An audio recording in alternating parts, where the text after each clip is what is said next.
They saw my worn-out hoodie and combat boots in first class and labeled me homeless. They had no idea that soon their lives would be in my hands and I would have to land their plane. The recycled air in the business class cabin of the Boeing 777 felt thick, heavy with the scent of expensive perfume and quiet entitlement. I pulled the hood of my Old Navy Academy sweatshirt lower over my eyes, trying to disappear into Seat 12C. It was a fortress of faded green fabric, my chosen armor against the world I'd left behind. From Tokyo to San Francisco, this was supposed to be my cocoon of anonymity. But their eyes, they were like tiny, persistent needles. Glances that lingered too long on my scuffed combat boots, then flickered up to my threadbare jeans. I felt like a piece of misplaced luggage, a glitch in their perfectly curated matrix of wealth. They don't know this is a disguise, I thought, a bitter smile touching my lips for a second. This is my uniform of invisibility. The first real jab came from a little girl named Mia, no older than 6, with a sparkly dolphin backpack. Her water cup tipped, a small tidal wave of lukewarm water splashing onto the sleeve of my sweatshirt. "Oh, honey, be careful," her mother Sophia gasped. She wore a delicate 4-leaf clover necklace that probably cost more than my last 3 rent payments. She dabbed at my arm with a napkin, her apology quick and brittle. But her eyes, they did a full inventory of my outfit, and her perfectly glossed lips pursed in a silent, damning verdict. Across the aisle, the judgment became audible. Leo Vance, a venture capitalist with a Patek Philippe watch strapped to his wrist, leaned toward his younger colleague. His voice was a low, conspiratorial whisper, but in the quiet hum of the cabin, it carried like a trumpet blast. "Looks more homeless than first class." A cold knot formed in my stomach. I heard the younger man chuckle, a sound of easy agreement. I didn't move. I just pulled my damp sleeve closer, the worn cotton a familiar comfort against my skin. My hand instinctively dropped to my backpack tucked under the seat, my fingers finding the worn, embroidered patch sewn onto the side. A hornet, bisected by a bolt of lightning. It was my anchor. I focused on the steady drone of the engines, a sound that had once been my lullaby, and tried to breathe through the sting of their words. It was a familiar pain, one I had learned to swallow down like a bitter pill. The silent trial continued, with more jurors joining the prosecution.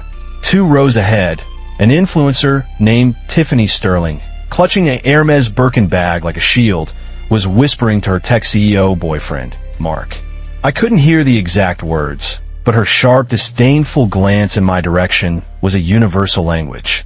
Mark nodded, his expression one of bored amusement. They were a pair, passing judgment from their throne of cashmere and privilege. From my left, I heard another voice, crisp and cutting.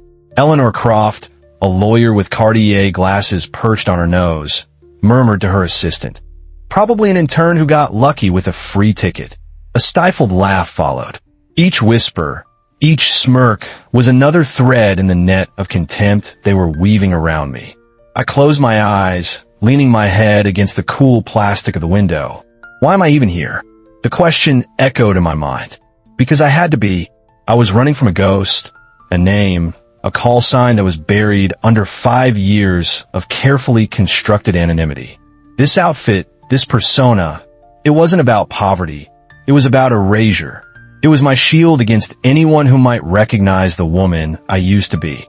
The woman who lived and breathed the sky, whose world was defined by afterburners and G-forces. The woman who lost everything at 30,000 feet. My fingers tightened around the brass compass keychain on my backpack zipper. It was his, a gift from my husband, my wingman, before his final flight. "So you always find your way back home, Anna," he'd said, his smile as bright as the sun on the cockpit glass. My thumb traced the cool metal, the familiar weight, a small comfort in the suffocating judgment of the cabin. The compass, the hornet patch, they were relics of a dead life, pieces of ghost. And right now, that ghost was all I had. I just wanted to be left alone, to let the hum of the engines carry me across the ocean, away from the memories that haunted my waking hours. But the universe, it seemed, had other plans. The plane suddenly lurched, A violent drop that sent stomachs into throats and rattled the overhead bins. A collective gasp filled the cabin. For a moment, the judgment was replaced by a shared, primal fear. The turbulence passed as quickly as it came, leaving a tense silence in its wake. Leo Vance muttered about incompetent pilots. Tiffany Sterling checked her makeup in her phone's camera, her composure quickly restored.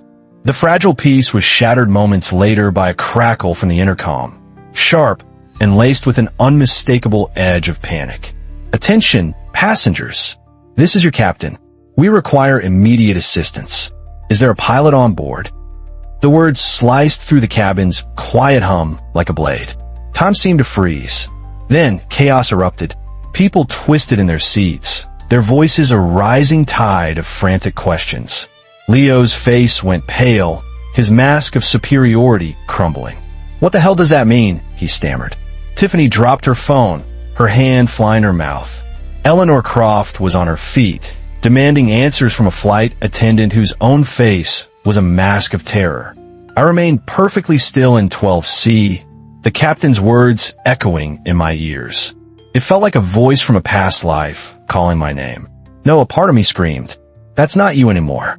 You are Anna. Just Anna." I squeezed my eyes shut, trying to block out the rising panic, the terrified sobs of a child somewhere behind me. A flight attendant rushed down the aisle, his voice cracking. "Please, is anyone here a pilot? A doctor?" Silence. No one stood. The air grew thick, heavy with the suffocating weight of helplessness. I could feel the subtle, almost imperceptible shifts in the aircraft's movement, the slight yaw, the change in the engine's pitch. Things a passenger wouldn't notice, but to me, they were screaming warnings. My heart hammered against my ribs, a frantic drumbeat of conflict. To stay hidden was to survive. To stand up was to resurrect the ghost I had spent 5 years trying to bury. But as the seconds stretched into an eternity of fear, I knew I couldn't sit here and let this happen. The choice was never really a choice at all. Slowly, deliberately, I stood up. The motion was quiet, but it drew every eye in the cabin. 100 pairs of eyes, now wide with a mixture of fear and disbelief, fixed on me. The homeless girl, the charity case. Leo Vance actually scoffed out loud. "Don't tell me she thinks she can help." Tiffany let out a sharp, hysterical laugh. "This isn't a game, sweetheart. Sit down before you make things worse." I ignored them, my focus narrowing to the terrified young flight attendant. I started down the aisle, my combat boots silent on the plush carpet. A man in a polo shirt tried to block my path. "Sit down, kid. You're just causing a scene." I met his gaze, my own steady and unblinking. I didn't say a word, but something in my eyes made him falter and step aside.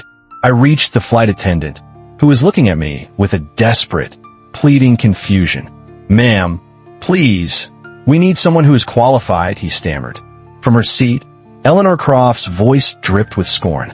She slept through the whole flight, and now she wants to be a hero. I looked directly at the flight attendant, my voice low, but carrying with an authority that cut through the noise. "I flew F/A-18 Hornets. Take me to the cockpit." A profound, shocked silence fell over the cabin. The laughter died. The scorn vanished. You could have heard a pin drop. From the back, an older man with a USMC pin on his jacket, Mr. Henderson, shot to his feet. His voice trembled with awe. "The Hornet? That's a Navy strike fighter." The flight attendant stared at me, his mouth agape, then nodded numbly. "This way." The cockpit door opened to a scene of controlled chaos. The captain was slumped over, unconscious. The young co-pilot Ben was gripping the controls, his knuckles white. He glanced at me, his eyes taking in my hoodie and boots, and his face hardened with disbelief. "You? They sent you." I didn't have time to argue. I slid into the captain's seat, my hands moving with a life of their own, gliding over the instrument panel, flipping switches, my mind instantly processing the cascade of data. The muscle memory was terrifyingly intact. Ben watched, stunned into silence by the quiet confidence of my movements. I grabbed the radio headset. "Mayday, mayday, mayday," I said, my voice calm and even. "This is Japan Air 7. We have an incapacitated pilot, requesting immediate clearance in vectors to the nearest suitable airport. A voice crackled back from air traffic control. Japan Air 7. Roger your Mayday. State your qualifications. I took a deep breath, the ghost stepping forward to claim its name. This is Night Hornet 12, assuming command. The radio went silent for a long, heavy moment. Then, a different voice, frantic and sharp, came through. Night Hornet 12? Impossible.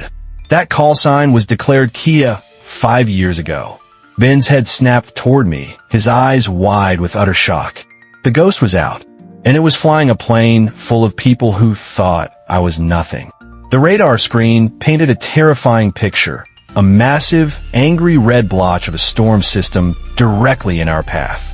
The plane began to buck and shake as we hit the outer edges. Screams erupted from the cabin, punctuated by the sound of someone pounding on the cockpit door. "This is a mistake." Eleanor Croft's voice shrieked through the thick metal. "You're risking our lives for a nobody." Her words were a distant echo. My world had shrunk to the glowing instruments in front of me, the feel of the yoke in my hands, and the steady rhythm of my own breathing. Sweat beaded on my forehead, but my hands were rock steady. "Fly the plane, Miller. Just fly the plane." The old mantra from my instructor echoed in my head. My thumb brushed against the simple, plain wedding band I still wore on my left hand. A memory, sharp and painful, flashed through my mind. The salty air of the naval base, the sun glinting off the canopy of his F/A-18. My husband, David, grinning at me before mission. "You're my wingman, Anna," he'd said, his voice warm with a love that felt as vast as the sky itself. Always. He was my wingman on the mission that took him, the mission where Night Hornet 12 officially died. I had completed our objective, but I had come back alone. I had buried that call sign with him, trading the endless sky for the anonymity of the ground. Now, his memory was my anchor in the storm. I saw a gap on the radar, a razor-thin corridor through the heart of the tempest. It was a suicidal path for a commercial airliner, but it was our only chance. "Hold on," I told Ben, my voice tight. He just nodded, his eyes fixed on my hands, his earlier skepticism replaced by a wide-eyed awe. I pushed the throttles forward, banking the heavy jet into a steep turn that no passenger jet was designed for. The aircraft groaned in protest. Outside the cabin, I could hear the symphony of their terror, the chorus of people who had judged me, now praying for their lives. I ignored it all. My focus was absolute. It was just me, the machine, and the storm.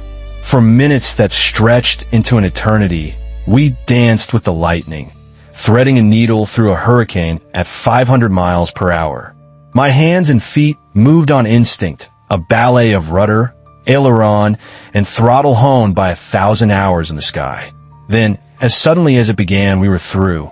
The plane burst out of the churning black clouds into the serene, impossible blue of the stratosphere. The turbulence vanished. The cabin lights flickered, and a profound silence fell, broken only by the steady hum of the engines. We were safe. The landing was smooth, a textbook touchdown that barely kissed the tarmac. The moment the wheels were down, the cabin erupted. It wasn't just applause. It was a raw, cathartic explosion of sobs, cheers, and prayers. I unbuckled my seatbelt, my body humming with adrenaline, and slung my beat-up backpack over my shoulder. When I opened the cockpit door, the aisle was lined with the faces of my jurors. Their expressions were a mixture of profound shame and stunned reverence. Leo Vance sank into his seat, unable to meet my gaze. Tiffany Sterling stared at her hands, her face pale beneath her perfect makeup. Eleanor Croft looked away, her shoulders slumped in defeat. As I walked down the aisle, a path parted for me. No one spoke. The silence was heavier than their earlier insults. I was no longer the homeless girl. I was a ghost, a hero, something they couldn't comprehend. On the tarmac, the flashing lights of emergency vehicles were waiting. A black SUV pulled up, and a stern-faced woman in a colonel's uniform stepped out. She marched directly toward me, her eyes scanning my face with a look of disbelief that softened into recognition. She stopped, her boots clicking together, and raised her hand in a sharp, precise salute. "Welcome back, Night Hornet 12, Colonel Eva Rostovas said, her voice thick with emotion. The truth was out. I returned the salute, my hand steady. I looked over at the passengers huddled together, their faces illuminated by the flashing lights. There was no triumph in my heart, no satisfaction in their shame. There was only a quiet, weary peace. I had faced my ghost today, not for them, but for me. True strength isn't about proving others wrong. It's about answering the call when it comes, no matter the cost." I turned and walked away from the chaos, melting back into the anonymity I craved. The reporters could shout their questions, but they would get no answers. Night Hornet 12 was a ghost, and she was going back to her grave. So what about you? Have you ever been judged by your cover, underestimated because of how you look or where you come from? Share your story in the comments below. Let's build a space of encouragement. Please comment with respect, because we never truly know the battles others are fighting. And if this story resonated with you, hit that like button and subscribe for more. I'll see you in the next one.